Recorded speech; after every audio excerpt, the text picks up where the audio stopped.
Government of Pakistan. ये बनी गाला में इमरान खान का महल नहीं है जहां उनका कानून चल रहा है। बजट के डॉक्यूमेंट में झूठ है। सिंध को 2-3 सालों में 1600 से 1800 अरब रुपया ट्रांसफर हुआ। इतना पैसा आपके पास आया तो वो पैसा गया क्यों? अस्सलाम वालेकुम नाज़रीन, आज का सच के साथ मैं हूं नदीम हुसैन। आज पार्लियामेंट की तारीख का एक और स्याह दिन था।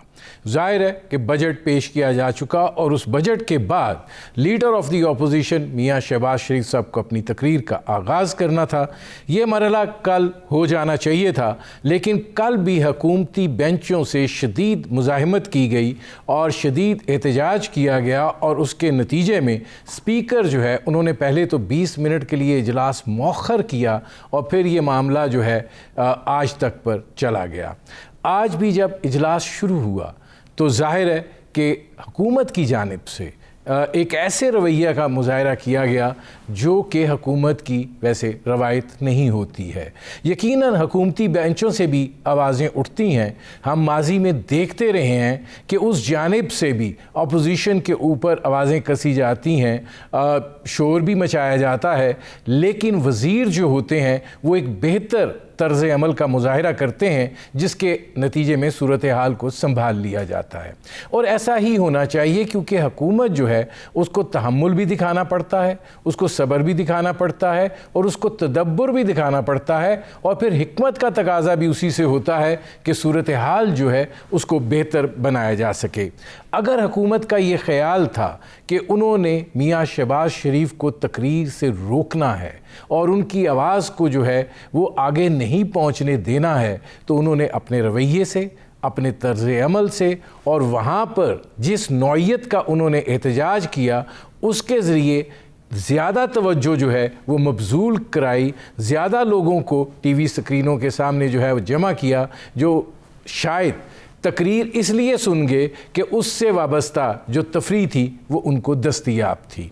लेकिन इस सारी सूरत हाल का एक अफसोसनाक पहलू ये है कि यकीनन इससे पहले स्पीकर के डाइस का गिराव भी होता रहा है, जो दस्तावेज़ात हैं उनको फाड़ के उछाला भी जाता रहा है, नारेबाजी भी होती रही है, लेकिन गंदी गालियों तक बात या नौबत कभी नहीं आई जो आज आई है।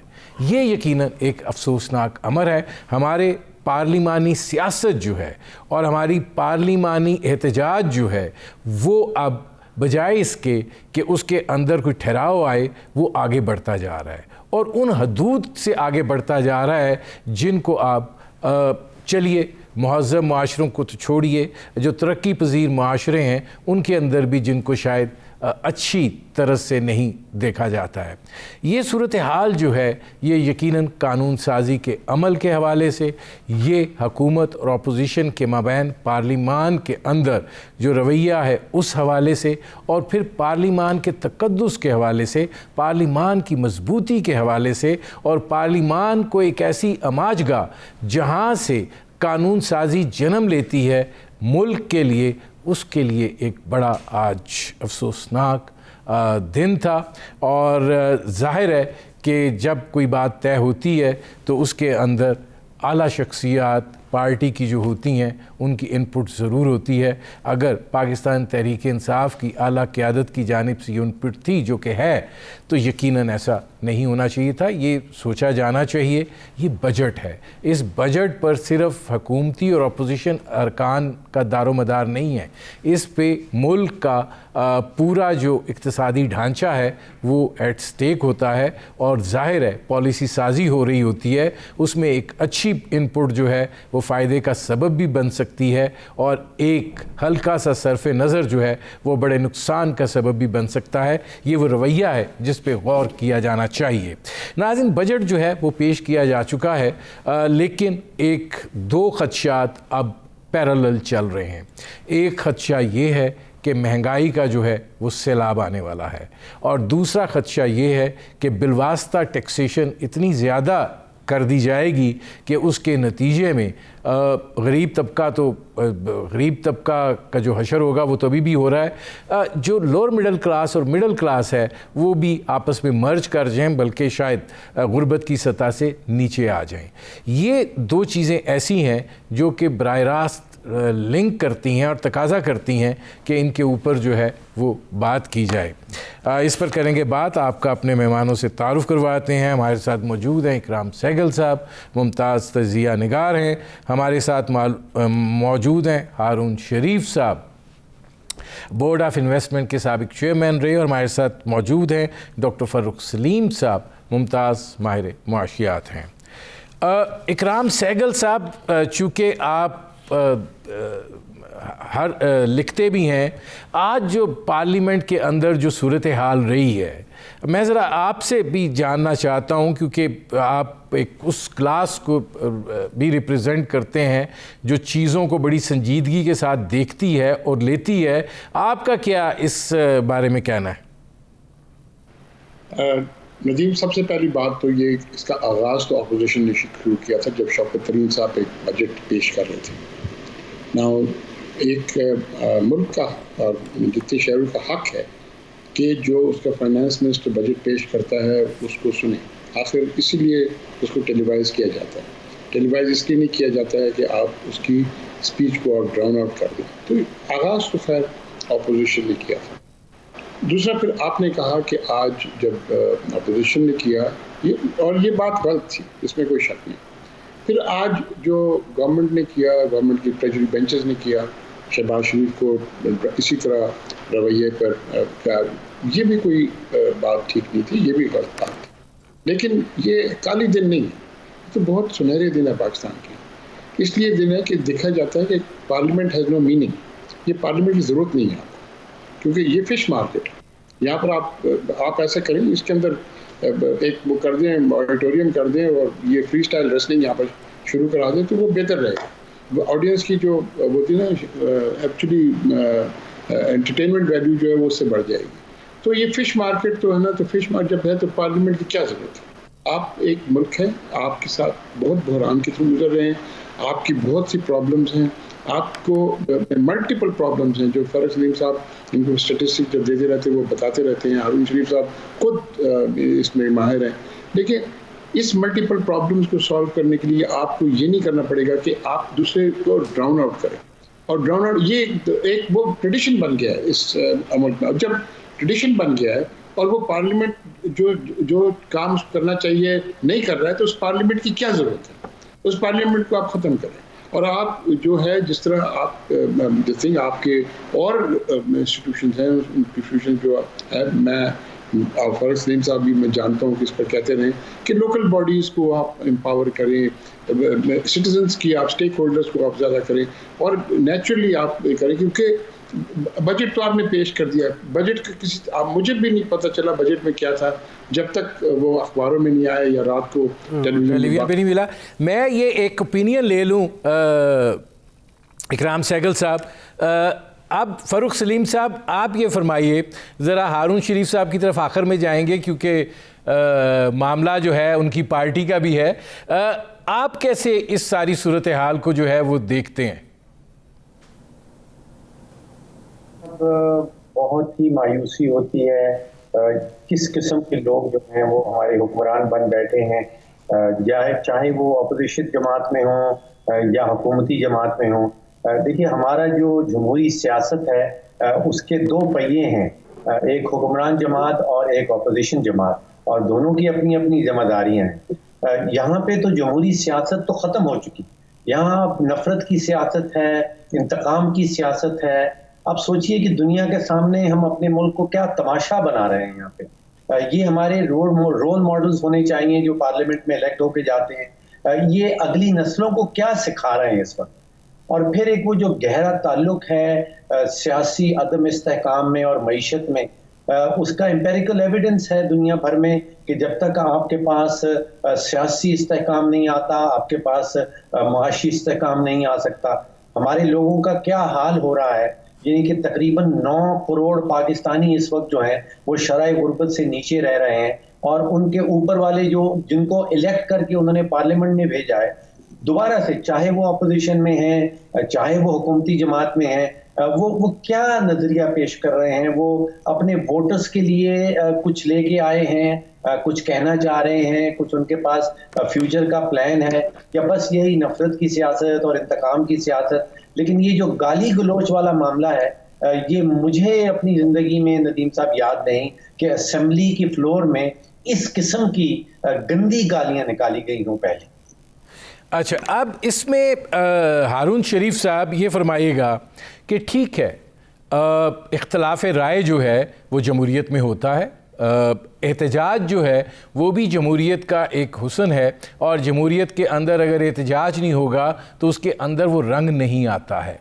लेकिन इस हद तक चले जाना कि जहाँ पे आप इख्तलाफ राय से बढ़ के नफ़रत में मामला तब्दील हो जाएं और एहतजाज जो है वो नारेबाजी से बढ़कर गालम गलोच में तब्दील हो जाए, तो क्या ये एक ऐसे ईवान को जहाँ पे ये तसव्वुर किया जाता है, तसव्वुर क्या हकीकत है कि वो अवाम के नुमाइंदगान हैं, उनकी तर्जुमानी कर रहे हैं, तो हमारी तर्जुमानी का फिर यही तरीका कार है? हारून शरीफ साहब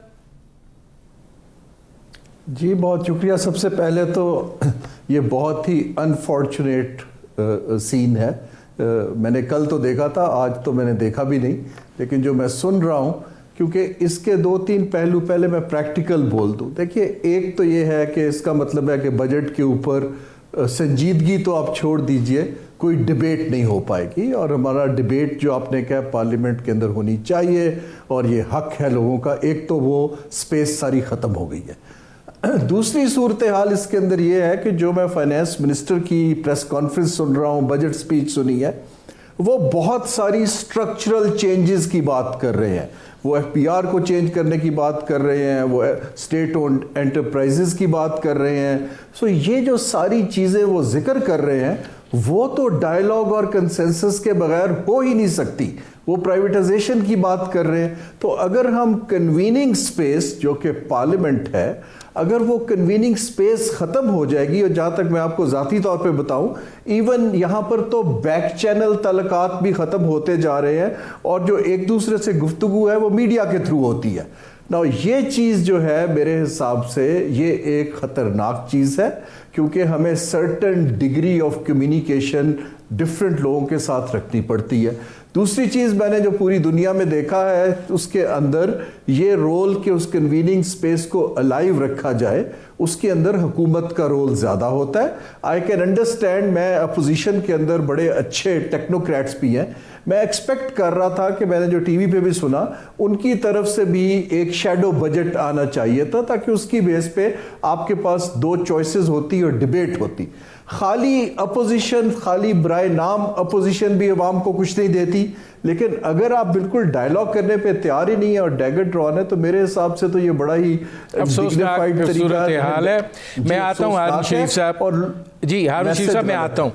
अब इसमें इकराम सहगल साहब, ज़रा मैं उस बजट की कैफियत पे आना चाहता हूँ, और आप चूँकि बिजनेसमैन भी हैं और कामयाब बिजनेसमैन हैं, एक चीज़ जो बहुत वरी कर रही है बिज़नेस कम्युनिटी के अंदर, उस पर ज़रा आपकी भी राय ली जाए कि वो कह रहे हैं कि जो आपको एक ख़ुद तशख़ीसी निज़ाम यानी सेल्फ़ असेसमेंट स्कीम जो है टैक्स के अंदर, उसको हम मुतारिफ़ करा रहे हैं, और ये जो है ये आप कीजिए, इसको तस्लीम किया जाएगा, और एक ऑटोमेटेड रिस्क बेस्ड सिलेक्शन के ज़रिए इंतखाब हो जाएगा किसी के भी ऑडिट का, और वो ऑडिटर जो है वो थर्ड पार्टी ऑडिट है।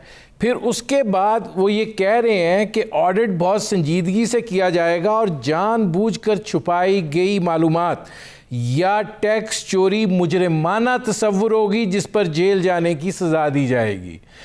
क्या राय है इकराम सहगल साहब?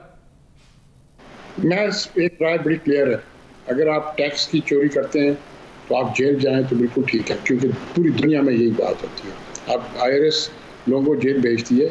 माइकल मिल्टन जैसे बिलियनर को उन्होंने जेल रखा था 9 साल, कौन सी बात होगी? अभी आप देखें प्रेसिडेंट ट्रंप थे, उनके पीछे न्यूयॉर्क डिस्ट्रिक्ट अटॉर्नी और यूएस वहाँ पर उनकी स्टेट जो है न्यूयॉर्क सिटी की मैनहट्टन का जो डिस्ट्रिक्ट अटॉर्नी वो उनके पीछे पड़ा हुआ है।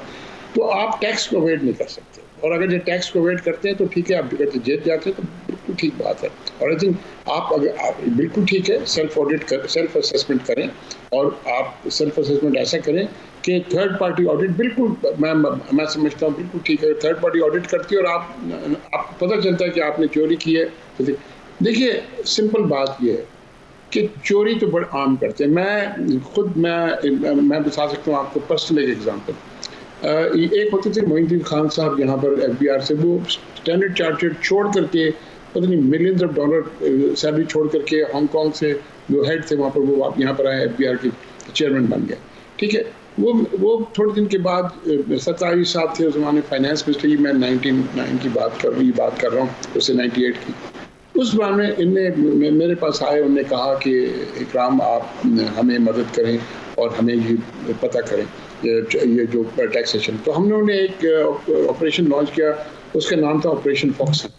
उस ऑपरेशन फॉक्सहंट से हमने ऐसे किया, लोगों को हमने भेजा एट रैंडम, वो टीवी हमारी हम कर रहे थे, इसके सर्वे कर रहे थे, उस पर जाके लोग करते थे कि भाई ये घर है, इसके ऊपर कितनी एयर कंडीशनर है, कितनी गाड़ियाँ हैं वगैरह। थोड़े हमें क्लब से मिले, थोड़े ये मिले, it was a crude way, but हमें काफ़ी कुछ उसमें मिला उस फॉक्सहंट में से। लिबर्टी मार्केट और दूसरा एक और मार्केट में नाम भूल रहा हूँ, लाहौर में, उनने एहतजाज किया। सबसे ज़्यादा टैक्स जो है वेट करते हैं वो लिबर्टी मार्केट लाहौर करती है। उसके ऊपर जाके प्राइम मिनिस्टर नवाज शरीफ साहब ने उनको बोला नहीं आप ये नहीं कर सकते, क्योंकि लिबर्टी मार्केट तो मोइनुद्दीन खान रिजाइन कर गए, और थोड़ी दिन बाद ही died of heart attack, he was so pained, right. मैं आपको बताता हूँ बात की सिंपल बात ये है, जो चोर है वो चोर है, वो टैक्स एवेजन करता है, तो वो क्या कर रहा है?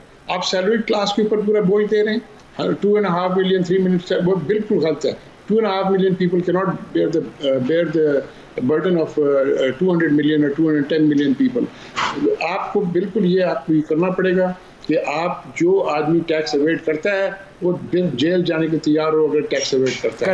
इकराम सहगल साहब, मैं आता हूँ अब इसमें। फ़ारूक सलीम साहब, आप इकराम सहगल साहब की बात से इत्तफाक करते हैं। बिजनेस कम्युनिटी ये कह रही है कि आप तो ये एक FBR को नैब बना रहे हैं, और उनके खदशात हैं कि ये जो है ये एक और रास्ता खुल जाएगा रिश्वत का या ब्राइब का, पॉलिटिकल इसके अंदर इंतकाम भी आ सकता है। क्या कहते हैं आप? नदीम साहब, अगर कोई टैक्स की चोरी करता है तो उसको 10 साल के लिए जेल में डाल दिया जाए, कोई शक नहीं। लेकिन ये टैक्स का मसला नहीं है, हकायक को सामने रखा जाए।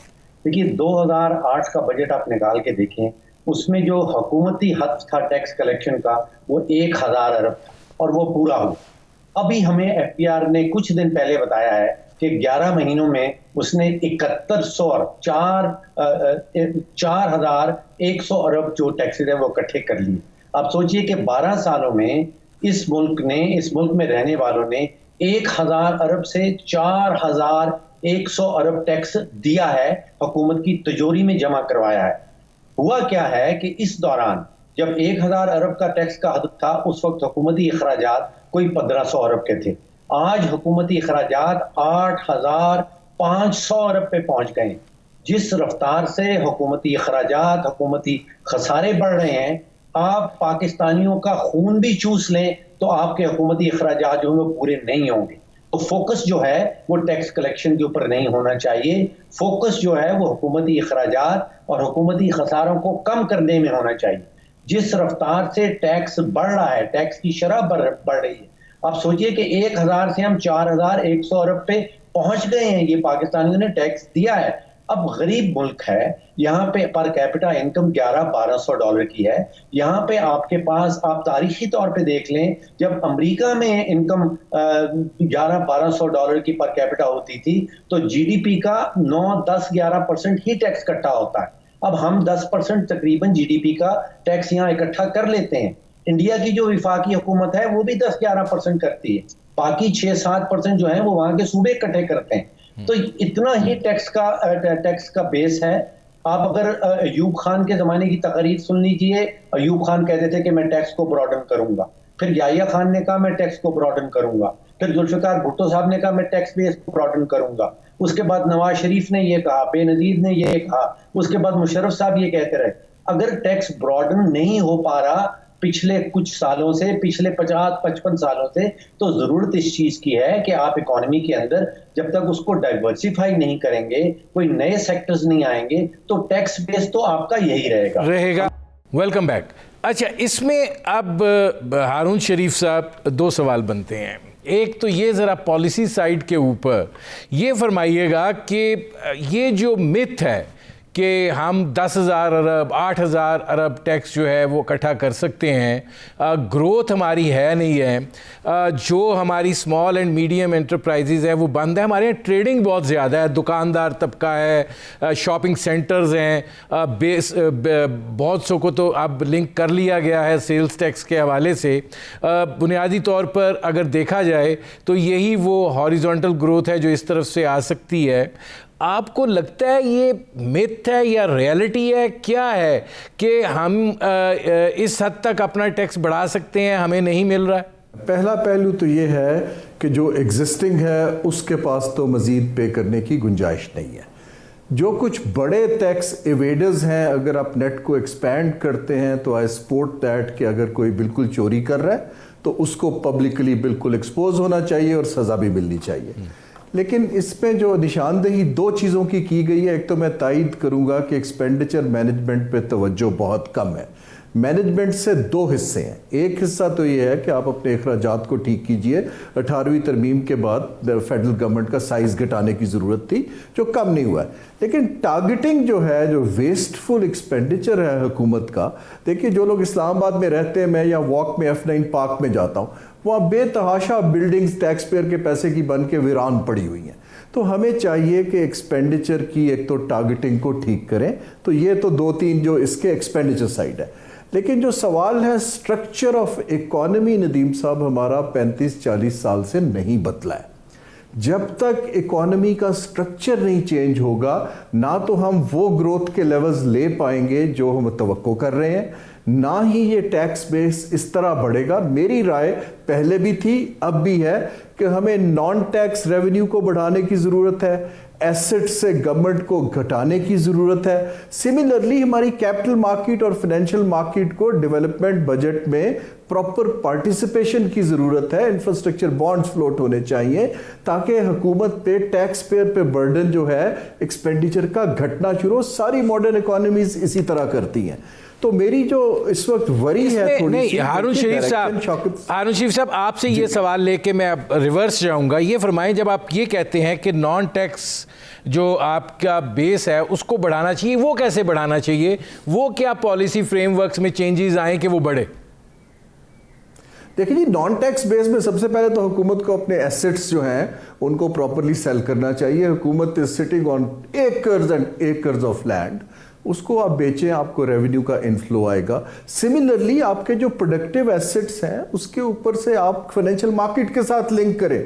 ये जो देखें आप आजकल के बजट में जो मैंने पढ़ा है उसमें कोई 200-250 अरब की उन्होंने बात की है प्राइवेटाइजेशन की या स्ट्रेटेजिक डिसइन्वेस्टमेंट्स की। मेरे हिसाब से ये प्रोपोर्शन बढ़ाने की ज़रूरत है और हमारे पास बेतहाशा एसेट्स हैं और उसको लेने वाले भी मौजूद हैं। तो मैं ये नॉन टैक्स में ये नहीं कह रहा कि आप इनडायरेक्ट टैक्सेशन बढ़ा दें, बट हुकूमत को अपना, I am not saying sell the family silver, but जो एसेट्स हैं बिला वजह जिस पे ब्यूरोक्रेसी के बंदे बोर्ड्स पर बैठे हुए हैं, ज़मीनों पे बैठे हुए हैं, घरों पर बैठे हुए हैं, प्राइम जो हमारी प्रॉपर्टीज़ है इस्लामाबाद और लाहौर की, उसके अंदर हमारी ब्यूरोक्रेसी बैठी हुई है। ये दुनिया में कहीं नहीं होता। मैंने 10 साल वाइट हॉल के साथ एज एन एडवाइज़र काम किया है। वहाँ पर आपको गाड़ी तक नहीं मिलती परमानेंट सेक्रेटरी को, आपको पैसे मिलते हैं, आप चाहे मोटरसाइकिल खरीद लीजिए या रोल्स रॉयस ले लीजिए। सो ये हमें मॉडर्नाइज करने की ज़रूरत है। आप सेक्रेटेरिएट को इटसेल्फ देख लें, जो मेरा कमरा था उन्हें लाइटर टोन, जो मिनिस्टर का कमरा होता है वो कोई कानून है जिसपे आप उसको छोटा नहीं कर सकते। I wanted to accommodate 10 more researchers there, उन्होंने कहा जी कानून आप नहीं कर सकते।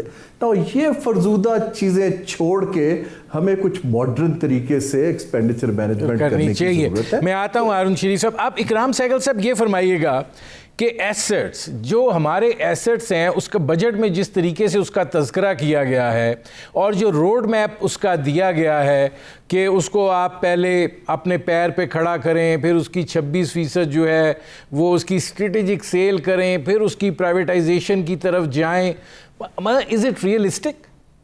बिल्कुल नहीं जी। आपकी प्राइवेटाइजेशन जो बिल है जो पहले है, इट इज़ मोस्ट अनरियलिस्टिक। वो तो आपको परमिट ही नहीं करता। आप चले जाएं अभी आप मिनिस्ट्री ऑफ प्राइवेटाइजेशन और आप देख लें कि आप एक ही देख लें पावर एक पावर प्रोजेक्ट एक प्राइवेटाइज हो रहा है, उसके साथ क्या क्या प्रॉब्लम्स हो गई हैं उस प्राइवेट, क्योंकि आपकी जो सिस्टम्स हैं वो ख़राब है, वो गलत हैं। पर सबसे बड़ी बात है ना, आपको टैक्स की कोड सिंप्लीफाई करनी पड़ेगी। अब मुझे बताएं, ये दो माहिर बैठे हैं यहाँ पर, फ़ारूक सलीम साहब और हारून शरीफ साहब, मुझे बता दें कि अगर ये मैं मान जाऊँगा, अगर जो अपना ये टैक्स फॉर्म्स फुल फिल करके ये भर करके भेज दे, it is so complicated that you can not imagine. Number one, that gives opportunity कि लोग जो हैं टैक्सेशन सिस्टम में वो आपको किस तरह कोर्स करें, इंटिमिडेट करें, आपसे पैसे निकालें। ज़्यादा पैसे तो ये खाते हैं, बजट से ज़्यादा तो पैसे ये खाते हैं। बात सिंपल बात है, आपको टैक्स कोड को सिंप्लीफाई करना पड़ेगा, नंबर वन। नंबर टू, आप उस चीज़ को टैक्स देखें, फॉर एग्जांपल आपको 100 बिलियन आपने टैक्स आपने एक्स्ट्रा करना था टू द टेलीकॉम कंपनीज, वो आपने छोड़ दिया। क्यों? टेलीकॉम का, why not? That is taxing air. Now when you tax that air, that will not have a effect. When you tax fuel, it has a residual effect, it has a effect in all over the economy. आप वो चीज़ को खाली tax करें जहाँ पर आपके पास residual effect ना है। आप हर चीज़ को आप सिंप्लीफाई करें जब तक। और मैं इनफैक्ट ये भी कहता हूँ कि आप टैक्स क्रेडिट, एक आदमी एक प्रोजेक्ट लेके जाता है, मैं एक प्रोजेक्ट लेके जाता हूँ बैंक में, मैं बोलता हूँ जी मुझे इतना लोन चाहिए इसलिए क्योंकि मैंने ये मेरा फिजिबिलिटी रिपोर्ट है, मैंने इतना % अर्न करना है, ये करना है, वो करना है, फलाना। ठीक है, आप क्रेडिट एट सोर्स आप उस क्रेडिट को आप वहाँ से ले लें और बोलो ठीक है आप प्रॉफिट बनाए लॉस बनाए हमें नहीं पता, ठीक है आप जा करें, क्योंकि then you are not subject to any more oversight by anybody कि आप टैक्स कितना दे रहे हैं, क्योंकि आपने at source straight away credit को टैक्स करके आपने जो गवर्नमेंट का जो हिस्सा आपने ले लिया। सिंप्लीफाई करें। My whole thing is I am not tax expert by any chance. Similarly देखें, सबसे बड़ी अच्छी बात मैंने देखा है ये जो SRB बनी है, PRA बना है, इस तरह की जो रेवेन्यू प्रोविंशियल जो है वो क्या करते हैं। अब मैं फॉर एग्जांपल एक मुझे कॉन्ट्रैक्ट मिलता है, मुझे कॉन्ट्रैक्ट मिलता है से 2 मिलियन का, उस पर उन्होंने बोलता है 16% आप लगाएं जो क्लाइंट देगा, वो क्लाइंट सोर्स पर दे देगा या मैं उसको जाके भरूंगा। तो मुझे तो 2 मिलियन अपना मिल रहा है, 16% आगे जा रहा है। आप देखें सबसे सक्सेसफुल कलेक्शन एजेंसीज अब PRA है, सिंध रेवेन्यू बोर्ड है, frontier Sarhad revenue, all these are successful beyond measure. Sindh revenue board ने इनफैक्ट अपनी टारगेट एक्सीड किए बाय अबाउट ऑलमोस्ट 100%। PRA ने ऑलमोस्ट 100%। क्यों? Because the tax is simplified. आपका ये कहना है कि टैक्स को सिंप्लीफाई किया जाए। अब फ़ारूक सलीम साहब, मैं एक और चीज़ की तरफ जाना चाह रहा हूँ और वो ये है कि एक जो इंडिकेशंस आ रही हैं, तासुर जो उभर कर आ रहा है वज़रा के बयानात से, चाहे वो हमाद अज़हर हों या वज़ीर ख़ज़ाना ख़ुद हों, ऐसे लग रहा है कि हमें तेल की, बिजली की, गैस की, इनकी कीमतें जो हैं वो बढ़ानी हैं और उसके नतीजे के अंदर महंगाई का एक सैलाब जो है आपको लगता है, दिखाई देता है आता हुआ, आपको महसूस होता है कि नहीं हमें ये अगर मोमेंटरीली हम बजट के मौके में कुछ स्पेस लेने में कामयाब हो गए हैं, तो अगर हमने अगली $1 बिलियन की जो हमारा रहता है सिलसिला वो लेना है तो फिर हमें ये सब करना है। देखिए नदीम साहब, आपने इब्तदाइये में 2 खदशात का जिक्र किया था। आई थिंक उसमें एक तीसरा खदशा भी जमा कर लें और वो है IMF। अब फरवरी की 16 तारीख को जब IMF की टीम और वजारत ख़जाना हुकूमत पाकिस्तान के दरमियान जो मुआहिदा हुआ था, उसके 3 या 4 बड़े पिलर्स थे। पहला था कि 1200 अरब के इजाफी टैक्सेस लगाए जाएंगे। दूसरा था कि 900 अरब रुपए की अमाउंट कलेक्ट की जाएगी बिजली के बिलों में, यानी कि 5 से 6 रुपए फी यूनिट बिजली की कीमत बढ़ाई जाएगी। फिर था 600 अरब रुपए का, ये 610 अरब रुपए का पेट्रोलियम लेवी, यानी कि 25 से 30 रुपए लीटर जो है वो पेट्रोल और डीजल की कीमत के ऊपर इजाफी टैक्स लगाया जाएगा। और एक आखिरी वाला था कि शायद 140 अरब रुपया जो एग्जेम्पशंस में दिया है कॉरपोरेशंस को, वो एग्जेम्पशंस जो हैं वो विड्रॉ कर ली जाएंगी। अब इस दौरान हमारे पास एक नया वजीर खजाना आ गया और उन नए वजीर खजाना साहब ने ये फरमाया कि मैं ये कंडीशंस जो हैं ये नहीं मानता और मैं प्रोग्राम रीनिगोशिएट करने चला हूँ, या इस प्रोग्राम को रीनिगोशिएट करने की ज़रूरत है। अब आलमी मालियाती इदारे हैं वो ये नहीं समझते कि नया वजीर ख़जाना आया है, उन्होंने तो मुआहदा जो किया है वो वजारत ख़जाना हुकूमत पाकिस्तान के साथ किया है। कुछ लचक ज़रूर हो सकती है, हम कोई अपने दलाइल लेके जा सकते हैं IMF के पास। जो कोशिश में मुझे लग रहा है हो रही है वो ये है कि अमेरिका को किसी तरह कायल किया जाए और अमेरिका का दबाव IMF के ऊपर डाला जाए कि कुछ जो कंसेशंस हैं वो पाकिस्तान को दी जाएं। अब क्या वो हो पाता है या नहीं हो पाती? अगर वो नहीं हो पाती तो फिर आप बिल्कुल दुरुस्त कह रहे हैं कि जो 1200 अरब का टैक्सेस हैं, 900 अरब के इजाफी बिजली के बिल आपके और मेरे अकाउंट्स में आएंगे, फिर पेट्रोलियम लेवी है, तो महंगाई का एक नया तूफान जो है वो ज़रूर सामने नज़र आ रहा है और वो अगले कुछ हफ्तों में, अगले कुछ महीनों में नज़र आएगा। और पाकिस्तान ब्यूरो ऑफ स्टैटिस्टिक्स जो रीसेंट फिगर उसने दी हैं उसमें उसका होलसेल प्राइस इंडेक्स जो कहलाता है उसमें कोई 19.4% का इजाफा हुआ, जिसका मतलब ये है कि जो होलसेल प्राइसेस हैं ये बढ़ रही हैं और अगले कुछ हफ्तों में, कुछ महीनों में वही वाली कीमतें जो है वो रिटेल लेवल पे आपको और मुझे भी अदा करनी होंगी। मैं आता हूँ फारूक सलीम साहब। अब इसमें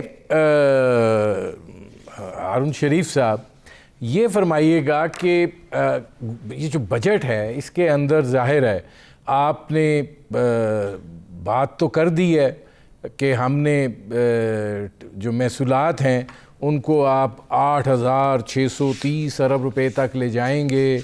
जो पिछला है वो आप कह रहे हैं कि हम 5,500 तक लेंगे, ऊपर की बात कर रहे हैं, काफ़ी बड़ी बात हो जाएगी।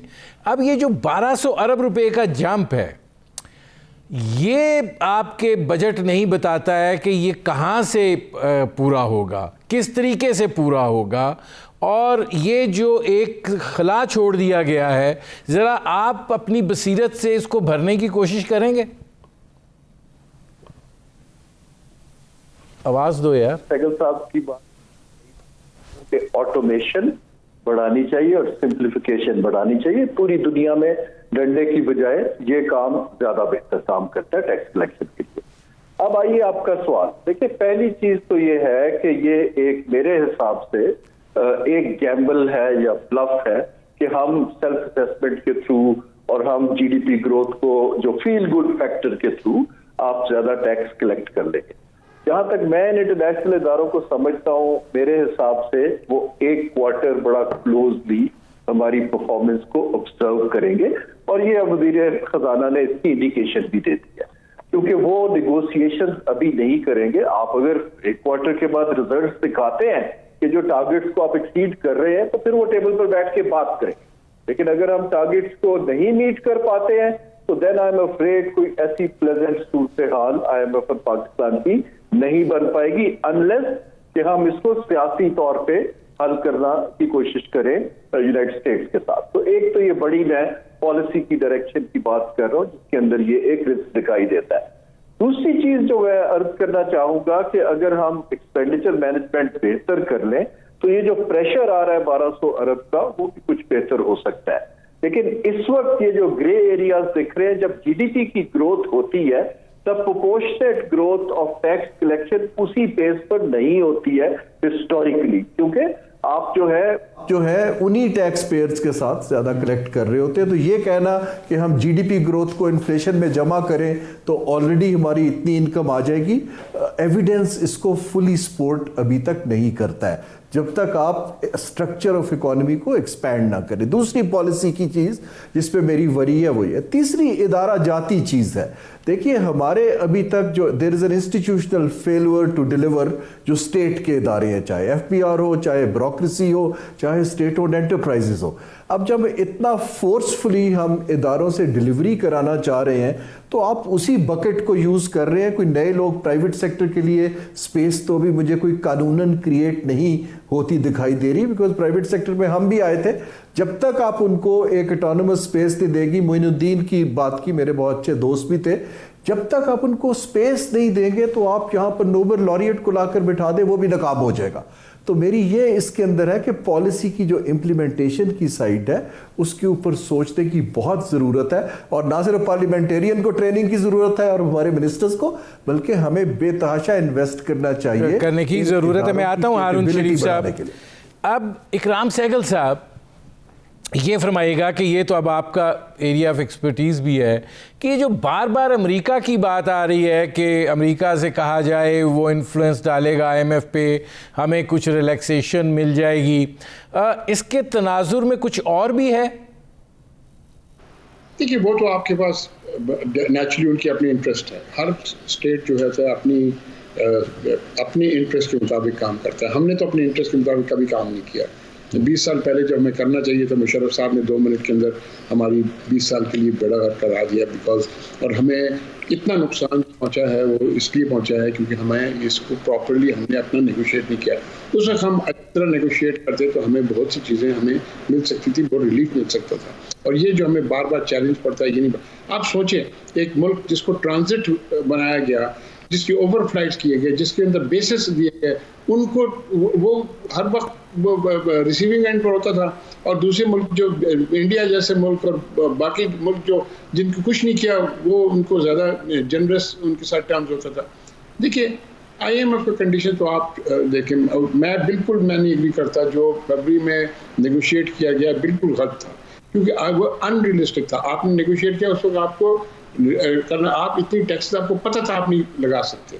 और आई थिंक अगर ये शौकत तरीन साहब ने किया है कि मुझे तो डिटेल्स का नहीं पता, लेकिन अगर जो उन्होंने किया ये कि भाई हम नहीं ये हम लगाएंगे टैक्सेस, तो मैं समझता हूँ बिल्कुल ठीक किया है। क्योंकि आप अगर टैक्स करेंगे फ्यूल को, आप टैक्स करेंगे इलेक्ट्रिसिटी को, आप टैक्स करेंगे गैस को, ऐसी चीज़ों को टैक्स करेंगे तो नेचुरली वो इन्फ्लेशन जिस तरह फारूक सलीम साहब ने कहा वो will go out of the window completely. इतना इन्फ्लेशन होगा। आपको करना चाहिए वो चीज़ें जो आप समझते हैं कि आपकी कुछ चीज़ें पॉजिटिव भी हैं। रेमिटेंसेस आपकी ठीक ठाक इंक्रीज़ कर गई हैं, आपकी करंट अकाउंट डेफिसिट जो है वो कंट्रोल में आ गई है। सो बहुत सी चीज़ें आप, मैं समझता हूँ कि और लग्जरी आइटम्स अगर आप ख़त्म करें, आप थोड़ा सा आप बेल्ट टाइटन करें, थोड़ा आप माने कि ऐसी चीज़ें हमें, अब आप सोचें, आप जाएं अभी इस्लामाबाद में चले जाएं, वहाँ पर जाके किसी भी ग्रोसरी शॉप में चले जाएं, आपको फ़ौरन बटर मिलेगा, फ़ौरन मिल्क मिलेगा, फ़ौरन की चीज़ें मिलेंगी। क्या ज़रूरत है? आपने अपनी बटर इंडस्ट्री ख़त्म कर दी। आप largest producer of milk, 5th largest producer country है, मिल्क प्रोड्यूसिंग कंट्री, और आपकी बटर की नहीं होती क्योंकि आप बटर इंपोर्ट करते हैं। ठीक है, आपके अपने बटर बहुत अच्छे हैं, डीन्स का बटर आप ले लें, नूरपुर का बटर ले लें, सेकंड टू नन, उनकी चीज़ ले लें, सेकंड टू नन, लेकिन आप उनको प्रेशर में रखते हैं, फॉरेन की इंपोर्ट करते हैं। तो आपकी लग्जरी गुड्स के ऊपर कुछ आपको कुछ करना पड़ेगा। मैं इकराम सहगल से बात हूँ, मेरे पास अब वक्त बहुत थोड़ा रह गया है। फ़ारूक सलीम साहब 1 मिनट आपके पास है और फिर 1 मिनट जो है वो हारून शरीफ साहब के पास। ये फरमाइए कि तज़किरा किया इकराम सहगल साहब ने कि आप टैक्सेशन को सिंप्लीफाई कर दें, क्या ये बेहतर नहीं होगा कि आप सारे टैक्स ख़त्म करके एक टैक्स रख दें, सेल्स टैक्स, और हर बंदा जो है वो 16% पे करता जाए तो आपकी टैक्स बेस ऑटोमेटिकली बढ़ जाएगी? देखिए, इस वक्त हकीकत ये है कि तकरीबन 70 किस्म के डिफरेंट टैक्सेस हैं जो डिफरेंट हुकूमती इदारे, तकरीबन 37 ऐसे इदारे हैं जो ये टैक्स कलेक्ट करते हैं, और 70 टैक्सेस जो हैं वो एग्जिस्ट करते हैं।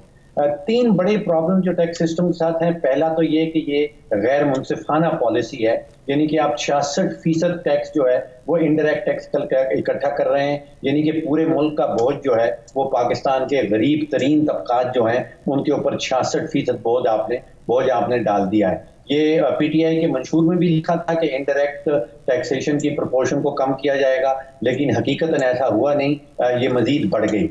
दूसरा इशू है कि जो कलेक्शन एजेंसी है जिसको हम एफपीआर कहते हैं, वो इंतहाई इनएफिशिएंट एजेंसी है, उसको एफिशिएंट बनाना होगा।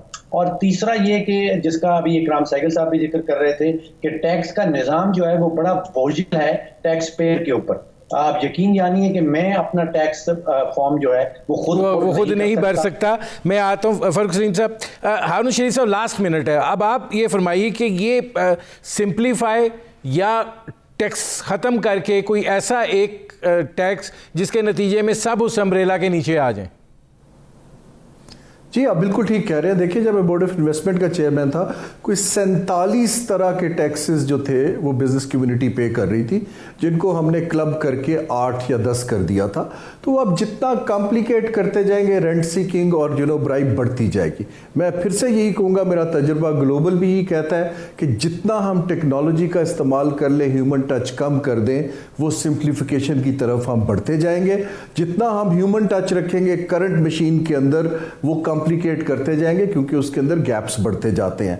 और आखिरी बात मैं इसमें यही अर्ज करूंगा कि देखिए, इस वक्त एक मोमेंटम बन रहा है, इकोनॉमी ग्रोथ की तरफ सिग्नल्स दे रही है। हमारा चैलेंज हिस्टोरिकली भी यही रहा है कि उसको सस्टेन कैसे करना है। लेकिन अगर हम इस करंट इंटेंसिटी और बेसिकली पड़ जाएंगे renegotiation with funds, so we need to be realistic and pick up 1 or 2 priorities जिसको हम शो कर सके। मेरे प्रोग्राम का वक्त खत्म हो रहा है। बहुत शुक्रिया इकराम सहगल साहब, बहुत शुक्रिया हारून शरीफ साहब, बहुत शुक्रिया डॉक्टर फारूक सलीम साहब। नाज़रीन, आपने हमारे पैनल के शुरका की गुफ्तगू सुनी। अब तक के लिए इतना ही, इजाज़त दीजिए। अल्लाह हाफ़िज़।